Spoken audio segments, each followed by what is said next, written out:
മാറാത്ത രോഗികൾ അവിടെ വന്ന് ചികിത്സിച്ച് മാറിപ്പോകുന്നു. മരിച്ച മനുഷ്യനെ എഴുന്നേൽപ്പിച്ചത് ഞാൻ കണ്ടു. റൂഹ് മാത്രം ബാക്കിയുണ്ട്, ബാക്കിയൊക്കെ മരിച്ചു പോയിട്ടുണ്ട്. ഹോസ്പിറ്റലില് ഈ അലോപ്പതി മെഡിക്കൽ കോളേജിൽ കൊണ്ടുപോയി വെന്റിലേറ്ററിലിട്ടു. ഡോക്ടർമാർ പറഞ്ഞു 2 ദിവസമേ നിൽക്കുള്ളൂ. അങ്ങനെ യുനാനി ഹോസ്പിറ്റലിൽ കൊണ്ടുവന്ന് ചികിത്സിച്ചു. 1 മാസമായപ്പോ മെല്ലെ കയ്യും കാലൊക്കെ അനക്കാൻ തുടങ്ങി. 3 മാസം കഴിഞ്ഞപ്പോ ഒരു ദിവസം അയാൾ ഇങ്ങനെ കോണി കയറി. അതുകൊണ്ട് ഈ ഫേസ്ബുക്കിൽ വന്നിട്ട് ഈ സുന്നി പണ്ഡിതന്മാരുടെ പച്ചയരച്ച് നിന്ന് കഴിഞ്ഞാൽ റീച്ച് കിട്ടുന്നുണ്ടാവും. അത് അങ്ങനെയാ. ഈ സുന്നി പണ്ഡിതന്മാരെ വന്നിട്ട് നമുക്ക് പറഞ്ഞു കഴിഞ്ഞാൽ നല്ല റീച്ച് കിട്ടും. അത് കണ്ടിട്ട് അതിനെ വരെ പിടിച്ചിട്ട് മുന്നോട്ട് പോകുന്ന വ്യക്തിയായിരിക്കും ഒരാൾ ഫേസ്ബുക്കിൽ. നമ്മളെ നോളജ് സിറ്റിയിൽ മരിച്ച ആൾ എണീറ്റ് പോയി അറിയാണ്ടുള്ളത്. അപ്പോൾ ആ വീഡിയോക്ക് മറുപടി പറയാൻ വന്നതാണ് ഈ സുഹൃത്ത്. അപ്പോൾ ഈ സുഹൃത്തിനോട് പറയാനുള്ളത് എന്താ അറിയോ, എങ്ങനെയാണ് സുഹൃത്തെ ഈ സുന്നി പണ്ഡിതന്മാരെ തെറി വിളിച്ചാൽ റീച്ച് കിട്ടുക? എന്തുകൊണ്ടാണ് അത് റീച്ച് കിട്ടുന്നത്? ഞാൻ അങ്ങനെ ഇരിക്കട്ടെ, എന്തുകൊണ്ടാണ് അത് റീച്ച് കിട്ടുന്നത്? ജാറം, മഖാമ്, മക്ബറ, ദർഗ, നേർച്ച, പൂരം, കൈമുത്തല്, കാൽമുത്തല്, തങ്ങളുപ്പാപ്പാന്റെ വൽത്തല്, ഇതൊക്കെ പാടെ സമൂഹത്തിന്റെ മുന്നിൽ ഒരു കോമഡി പ്രസ്ഥാനമായിട്ട് മാറിയാണ്. അതുകൊണ്ടാണ് റീച്ച് കിട്ടുന്നത്. അത് മനസ്സിലാക്കി. നിങ്ങൾ പറഞ്ഞ സ്ഥിതിക്ക് 2 വാക്കുകളോട് ചോദിക്കട്ടെ. ഈ ഇസ്ലാമിനെതിരെ സംസാരിക്കുന്നത് അത് ഇസ്ലാമാണോ? അതിനെതിരെ എന്തെങ്കിലും ഒന്ന് കിട്ടുമ്പോഴേക്ക് ആൾക്കാർ ചാടി വീണ് റീച്ച് തരും. അതിപ്പോൾ സംഘടന ആയിക്കോട്ടെ, ഇസ്ലാം ആയിക്കോട്ടെ. ആരിഫ് ഹുസൈനൊക്കെ ഇവിടെ ഇങ്ങനെ നിലനിൽക്കണമെങ്കിൽ അത് ഏറ്റവും വലിയ ഇസ്ലാമോ ഫോബിയ ഉള്ളത് കൊണ്ടല്ലേ അതിന് ഏറ്റവും റീച്ച് കിട്ടുന്നത്. അല്ലെങ്കിൽ ആരിഫ് ഹുസൈൻ ഒരിക്കലും റീച്ച് കിട്ടില്ലല്ലോ. ആരിഫ് ഹുസൈനും പറയുന്നതൊക്കെ ശരിയാണോ? മൊല്ലാക്കന്മാർ മറ്റേ ഇതിനെക്കുറിച്ച് മറ്റേ ജാറത്തിൻ്റെതോ അല്ലെങ്കിൽ മറ്റുള്ളതോ ഒന്നും പറഞ്ഞത് കൊണ്ടല്ല റീച്ച് കിട്ടുന്നത്. കാരണം ഇസ്ലാം പറയുന്നത് സുന്നി പണ്ഡിതന്മാർ തന്നെയാണ്. ഇസ്ലാമും അതിൻ്റെ നിയമങ്ങളും അതിൻ്റെ കാര്യങ്ങളും ഇപ്പോൾ അതിൻ്റെ ഒക്കെ പറയുന്നത് സുന്നി പണ്ഡിതന്മാർ തന്നെയാണ്. അപ്പോൾ അത് ഒരു കിതാബ് അത്രയും കറക്റ്റ് പഠിച്ചത് കൊണ്ട്, ഖുർആനിലായാലും ഹദീസിലായാലും ഒക്കെ അതിനെക്കുറിച്ച് അറിഞ്ഞത് കൊണ്ടാണ് അവർ പറയുന്നത്. അവരുടെ ജോലിയാണ്. അവിടെ ട്രോൾ ചെയ്തുകൊണ്ടോ മറ്റോ കൊണ്ടൊന്നും അവരെ നിർത്തൂല. കാരണം അവർ വർഷങ്ങളോളം എടുത്തത് പഠിക്കുകയാണ്. അമ്മയുടെ പലരും പറയുന്നുണ്ട് അവിടെ സ്വർഗമുണ്ടും നഗരമുണ്ടും എന്നൊക്കെ. അങ്ങനെ വല്ലതും ഉണ്ടാ? ഇന്നാളൊരു മൊല്ലാക്ക പറയണ്ടായിരുന്നു, സ്വർഗം എന്ന് വെച്ചിട്ടുണ്ടെങ്കിൽ പുഴകളാണത്രേ. ഒന്ന് തേനിന്റെ പുഴ, ഒന്ന് പാലിന്റെ പുഴ, ഒന്ന് മദ്യത്തിന്റെ. എന്ത് വൃത്തികേടായിരിക്കും പുഴയെ കൂടി പാലൊഴുകി വന്നത്. അതൊക്കെ നമ്മള് ഇതിലിപ്പോൾ സലീം കുമാർ പറയുന്നത് ഇസ്ലാം സ്വർഗം പാലാണ്, തേനാണ്, മദ്യമാണ്. ഈ പാലാണ്, തേനാണ്, മദ്യമൊക്കെ പണ്ഡിതന്മാരും ഖുർആനും ഹദീസും പഠിപ്പിച്ച സംഗതിയല്ലേ. ഈ പാലാണ്, തേനാണ്. അത് ഈ ഇവിടത്തുള്ള മദ്യമോ അല്ലെ ഇവിടത്തുള്ള പാലോ ഇവിടെ തേനോ അയക്കണമെന്നില്ല. അല്ല ഇവിടെ നമ്മൾ ഉൾക്കൊള്ളാൻ കഴിയുന്നതല്ല ഇസ്ലാം. അല്ലെ അവിടെ ഉള്ള സ്വർഗമോ നരകമോ ഒന്നും നമ്മൾ ഉൾക്കൊള്ളാൻ കഴിയുന്നില്ല. അങ്ങേപ്പറാണ് അല്ലേ. നമ്മളിപ്പോൾ ഇസ്ലാം സ്വർഗത്തിലെത്തിന് മുന്നേ നമ്മൾ ചിന്തിച്ചു നോക്കുക. സിറാത്ത് പാലുണ്ടെന്നാണ്. ഒരു മുടി 7 കഷ്ണമാക്കി 7 ചീന്താക്കി അതിൻ്റെ ഒരു ചീന്തിൻ്റെ അത്ര അതിന് വണ്ണുണ്ടാവുമെന്നാണ് പറയുന്നത്. അപ്പോൾ അമ്മ ഉൾക്കൊള്ളാൻ കഴിയുമോ? ചിന്തിക്കുന്നവൻ എന്ത് വിചാരിക്കുമോ എന്ന് കരുതി ഇത് പണ്ഡിതന്മാർ പറയുന്നത് അവരുടെ ട്രോളാൻ വേണ്ടി പറഞ്ഞിട്ട് കാര്യമുണ്ടോ? അല്ല അതൊക്കെ അവരോട് ഊഹിച്ച് പറയുന്നതെന്ന് പറഞ്ഞിട്ട് കാര്യമുണ്ടോ? ഇസ്ലാം പറഞ്ഞ സംഗതിയല്ലേ. എത്ര വർഷങ്ങളോളം കടന്നാലും സിറാത്ത് പാലം കടക്കും എന്ന് പറയുന്നത് അല്ലേ. അപ്പം അതൊന്നും ട്രോളാൻ വേണ്ടിയിട്ടുള്ള സംഗതിയല്ലല്ലോ. ട്രോൾ ചെയ്തുകൊണ്ട് എന്താ ഇസ്ലാം നഷ്ടപ്പെടാൻ? ഒന്നും നഷ്ടപ്പെടാനില്ല. ഇസ്ലാം ദിവസം തോറും വളർന്നു വരുന്നല്ലേ. പിന്നെ സുന്നികളാണോ പ്രശ്നം? അല്ല, അള്ളാഹ് എന്ന പദത്തിന്റെ അർത്ഥം എന്താണ് സഭാഷണം എന്ന് പറയോ? അള്ളാഹ് എന്ന് പറയുന്ന പദത്തിന് അറബിയിൽ 2 വ്യത്യസ്ത രീതിയിലാണ് അർത്ഥം വരുന്നത്. ഒന്ന്, ലാത്തയുടെയും മനാത്തയുടെയും മുസയുടെയും വാപ്പയായ അള്ളാഹ് എന്ന് പേരുള്ള ഒരു ദേവൻ. അപ്പോ കിടന്ന് ബഹളം വെക്കല്ലേ. മുഹമ്മദിന്റെ വല്യുപ്പാപ്പ പറഞ്ഞതാ. എന്തേ അത് പറ്റത്തില്ലേ? മുഹമ്മദിന്റെ വല്യുപ്പാപ്പ മുത്തലിബ്, അതായത് ഖുറൈശികള്. തെളിവ് വേണോ ഇനി?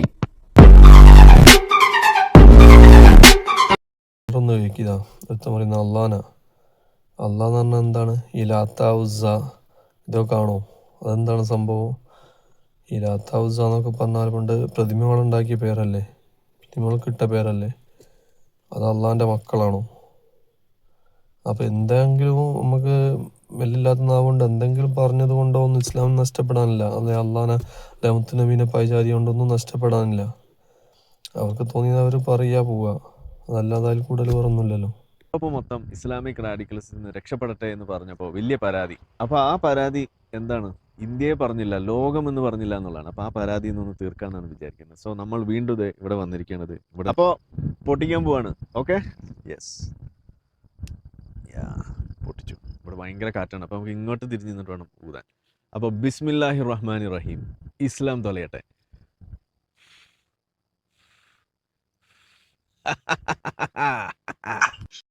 ഏറ്റവും വലിയ നീചം പറയുന്നത് കേട്ടോളി, ആരിഫ് ഹുസൈന്. ഇസ്ലാം നശിക്കണമല്ലോ, അവൻ്റെ ആഗ്രഹം അതാണ്. അവനൊക്കെയാണ് ഏറ്റവും കൂടുതൽ റീച്ച് ഉള്ളത്. അവനൊരു വീഡിയോ ഇട്ടാൽ മണിക്കൂറുകൾ കൊണ്ട് എത്ര റീച്ചാണ് കയറി പോകുന്നത്. എന്താ പണ്ഡിതന്മാർ കുഴപ്പമാണോ? അല്ല, ഇസ്ലാമാണ് കുഴപ്പം. അവന് ഇസ്ലാമിനെതിരെ അവൻ എന്ത് പറഞ്ഞാലും അത് ഏറ്റുപിടിക്കാൻ ആളുണ്ട്, അല്ല അവൻ അംഗീകരിക്കാൻ ആളുണ്ട്. സ്വന്തം മാതാവിനെ പോലും വേണ്ടാത്തവനവന്. ഓനെ ജനങ്ങൾക്ക് കുറെ ഇങ്ങനത്തെ ഫോബിയൊക്കെ ആവശ്യമുണ്ട്, അങ്ങനല്ലേ? ഞാൻ അടുത്ത കേട്ടു നോക്കി ൊക്കെ പറഞ്ഞിട്ടുണ്ട് ഇതല്ലേ. അതായത് ഈ ഇസ്രയേലിലുള്ള ആളുകളൊക്കെ ഇസ്ലാം ആയി കഴിഞ്ഞാൽ അവിടെ ഒരു പ്രശ്നവും ഇല്ല. എന്ത് വണ്ടറാണ് അതാലോചിച്ച് നോക്കി. Just change there religion, all the problems. ഈ മണ്ണിനും വിഭവത്തിനും വേണ്ടിയുള്ള പോരാട്ടം, അതിർത്തി തർക്കം, മറ്റേത് മറിച്ചത് ഒന്നുമില്ല, അവിടെ തീർന്നു. അതുകൊണ്ടാണ് ഇത് മതപരമാണെന്ന് പറഞ്ഞുകൊണ്ടിരിക്കുന്നത്. ഇസ്രായേലും ഫലസ്തീനുമായിട്ടുള്ള യുദ്ധം മതത്തിന്റെ പേരിലുള്ള യുദ്ധമല്ലല്ലോ, ആണോ? ഒരു മതമായാൽ തീരുന്ന യുദ്ധമാണോ? ഒരു ഇസ്ലാം ആയതുകൊണ്ട് തീരുന്ന യുദ്ധമാണോ? ഒരിക്കലും ഇല്ലല്ലോ. അവിടെ ഒരു നിലനിൽപ്പിന് വേണ്ടിയുള്ള യുദ്ധമല്ലേ? സ്വന്തം രാജ്യത്ത് ജീവിക്കാൻ അനുവദിക്കാത്തതിന്റെ പേരിൽ നിലനിൽപ്പിന് വേണ്ടിയുള്ള യുദ്ധമല്ലേ? അല്ലാണ്ട് അവിടെ ഒരു മതമായാൽ തീരുന്ന പ്രശ്നമാണോ? അങ്ങനെ ഉണ്ടോ? അവിടെ ഒരു മതത്തിൻ്റെതല്ലല്ലോ. അതൊക്കെ ഇതുപോലെ പോലുള്ള നീചന്മാരെ വാക്കിൽ നിന്ന് വരുന്ന സംഗതിയല്ലേ, അല്ലാണ്ട് അതൊരു മതത്തിന് പേരുള്ള യുദ്ധമോ മറ്റൊന്നല്ലല്ലോ. അത് അവരുടെ നിലനിൽപ്പിന് വേണ്ടിയുള്ള യുദ്ധമല്ലേ ഉള്ള പ്രവർത്തനമൊക്കെ. അതൊക്കെ ഒരു ഇസ്ലാം ആയതിൻ്റെ പേരിൽ, അല്ലെങ്കിൽ ഒരു ഇങ്ങനത്തെ കുറച്ച് ആൾക്കാർ ഉണ്ടാവും, അവർക്ക് റീച്ച് ഉണ്ടാക്കാൻ ഏറ്റവും എളുപ്പതാണ് ഈ എങ്ങനത്തെ പറഞ്ഞാൽ. അതിൽപ്പെട്ടതാണ് നിങ്ങളും ചെയ്യുന്നത്. നിങ്ങളും യാക്കിം ഉസ്താദ പറഞ്ഞതിൻ്റെ പൊരുൾ അതെന്താണ്? അതിന് അതിൻ്റെ വീഡിയോ തന്നെ ഉണ്ടല്ലോ, അതിൻ്റെ ഫുൾ വീഡിയോ ഉണ്ട്. കട്ടുമുറിച്ച വീഡിയോ അല്ലാതെ തന്നെയല്ലേ ഉസ്താദ് എന്താ പറഞ്ഞത്? ശരീരം ബ്രെയിൻ ഒഴിച്ച് ബാക്കിയൊക്കെ മരിച്ചെന്നല്ല പറഞ്ഞത് അല്ലേ? എത്ര ആളുണ്ട് മോർച്ചറിയിൽ നിന്ന് തലക്ക് ഉളിയെടുത്ത് വെട്ടിയ സമയത്തും കട്ടെടുത്ത് വെട്ടിയ സമയത്തും ജീവിച്ചു പോകുന്ന ചരിത്രമല്ലേ അല്ലേ? ഇതിന് മുന്നേ എവിടെയും സ്ഥലം മറന്നു, ഇവര് കാതോണോ ജീവിച്ച് ലാസ്റ്റ് മരിച്ചു പോയി. എത്ര വർഷം പിന്നെ ജീവിച്ച് മരിച്ചില്ലേ? കഴിഞ്ഞ 2-3 മാസം മുന്നേ എന്തൊരു വാർത്ത കേട്ടിക്കല്ലോ. അപ്പം ഇതൊക്കെ അല്ലേ? അപ്പം അതൊക്കെ ശരീരം മറിച്ച് ലാസ്റ്റ് എവിടെ ഒരു റൂഹിൻ്റെ ഒരു അംശം എവിടെ നിലനിന്ന് അതിൽ നിന്ന് ജീവിച്ചു പോകുന്നവരല്ലേ? അപ്പം അതല്ലേ ഉസ്താദ് പറഞ്ഞത്. അല്ലാണ്ട് നോളജ് സിറ്റിയിൽ നിന്ന് മരിച്ചാൽ ജീവിപ്പിക്കുക എന്നുള്ളതാണോ? നബി ചന്ദ്രനെ പിളർത്തി എന്ന് പറയുന്നുണ്ട്, നമ്മളാരെ കണ്ടിട്ടാണോ? പക്ഷെ അത് ഖുർആൻ പറയുന്ന സാക്ഷി പറയുന്നല്ലേ, നബി ചന്ദ്രൻ പിളർത്തിക്ക്. അത് അള്ളാഹിൻ്റെ അനുമതിയോട് ചന്ദ്രൻ പിളർത്തിക്ക് അല്ലേ? അത് അള്ളാഹിനെ വിശ്വസിക്കാൻ വേണ്ടിയിട്ട്, മറ്റുള്ള അള്ളാഹിനെ വിശ്വസിക്കാൻ വേണ്ടിയിട്ട് അതിനുള്ള തെളിവ് കാണിച്ചു കൊടുത്തല്ലേ അല്ലേ? അപ്പോൾ കേൾക്കുന്നവനിപ്പോൾ ചന്ദ്രൻ പിളർത്തുക നടക്കുമോ? വിശ്വസിക്കാൻ കഴിയുമോ? ഒറ്റയടിക്ക് കേൾക്കുന്ന നബിനെ അംഗീകരിക്കാതെ നബിനെ അറിയാത്തവർ പെട്ടെന്ന് ചന്ദ്രൻ പിളർത്തി എന്ന് പറഞ്ഞാൽ വിശ്വസിക്കുമോ?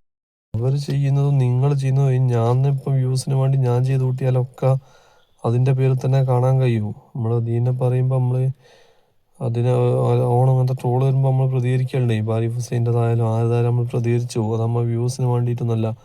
നമ്മൾ ഈ വ്യൂസും കാര്യം തുടങ്ങുന്നതിൻ്റെ മുന്നേ നമ്മൾ ഇതിനെ എതിർക്കും ആൾ തന്നെയാണ്. ആ നിലയ്ക്ക് ഇനിയും എതിർക്കും കണ്ടാൽ ഇങ്ങനത്തെ കാര്യങ്ങൾ. ഇസ്ലാമിൽ പെട്ട പോലെ തന്നെ ഇസ്ലാമിനെ ട്രോളുമ്പോൾ നമ്മൾ എതിർക്കും. ഈ യുനാനിനെ പറ്റി അറിയുന്നവരോട് ചോദിച്ചാൽ അറിയാം. യുനാനി എന്ന് പറഞ്ഞാൽ ഒഴിച്ചിലും അതിൻ്റെ ചികിത്സയും കാര്യങ്ങളുമായിട്ട് എത്രയോ അതോണോ ബെഡൊന്നും എണീച്ചെന്നവരുണ്ട്. കുറേ അത്രയും ഡേഞ്ചറായിട്ട് എണീച്ചെന്നവരുണ്ട്. യുനാനി എന്നല്ല, ഓരോരുത്തരുടെ ഭാഗ്യം കൊണ്ട് അവരുടെ ആയുസ് അറാത്തത് കൊണ്ട് എണീച്ച് അവർ ചികിത്സയിൽ വിജയം കാണുന്നതാണ്. കോമയെന്ന് എണീച്ചിരുന്നല്ലേ, അല്ല വെന്റിലേറ്ററിൽ നിന്ന് എണീച്ചിരുന്നല്ലേ, വെന്റിലേറ്ററിൽ മരിക്കുന്നല്ലേ, അതൊക്കെ ഉണ്ട്. അതൊക്കെ പോലെ ആയുസ് മുറിയാത്തത് കൊണ്ട് അവരെ തിരിച്ചു കിട്ടുക എന്നുള്ളതാണ്. അത്രേ ഇതിൽ ഉദ്ദേശിച്ചുള്ളൂ. അതല്ലാതെ നിങ്ങൾ പറയുമ്പോൾ അത് മരിച്ച് കിടന്നോനെ ജീവിച്ചിരിപ്പിച്ചുകൊണ്ടുവരല്ല. അതൊരു കറാമത്തോ മോചിതത്തായിട്ട് പറഞ്ഞതും അല്ലല്ലോ. അത് യൂനാനിൻ്റെ ഒരു ചികിത്സൻ്റെ പറഞ്ഞല്ലേ അല്ലേ. അവിടെ പിന്നെ നിങ്ങൾ സുന്നികളോ അല്ലെങ്കിലോ അവിടെ തൊള്ളേണ്ട ആവശ്യം വരുന്നില്ല. അവിടെ കാന്തപുരത്തിനടുത്ത് പ്രത്യേകം പറയേണ്ട ആവശ്യമില്ല. നോളജ് സിറ്റി അവർ മെഡിസിൻ്റെ ഭാഗമായിട്ട് പറഞ്ഞ സംഗതിയല്ലേ. സോഷ്യൽ മീഡിയ ഉപയോഗിക്കുന്ന ആരും പൊട്ടന്മാരല്ല, ഒക്കെ അറിയാം. ഓരോരുത്തരുടെ വ്യൂസ്, ഓരോരുത്തരുടെ കാര്യം ഓരോരുത്തരുടെ എടുത്ത് നോക്കി അറിയാം എന്തിനാണ് കൂടുതൽ വ്യൂസ് കിട്ടുന്നത്, അവർ ചെയ്ത ഏത് വീഡിയോക്കാണ് കൂടുതൽ വ്യൂസ് കിട്ടുന്നത്, എന്തുകൊണ്ടാണ് കാരണം ഒക്കെ വ്യക്തമായിട്ട് അറിയുന്നവരാണ് ഇതിനെ എതിർത്ത് വരുന്നത്. ശക്തമായിട്ടും വ്യക്തമായിട്ടും ഇതിനെ എതിർക്കുന്നത് ഇത് ഒക്കെ ഇതിനെപ്പറ്റി കാര്യങ്ങളൊക്കെ അറിയുന്ന പോലെയാണ്.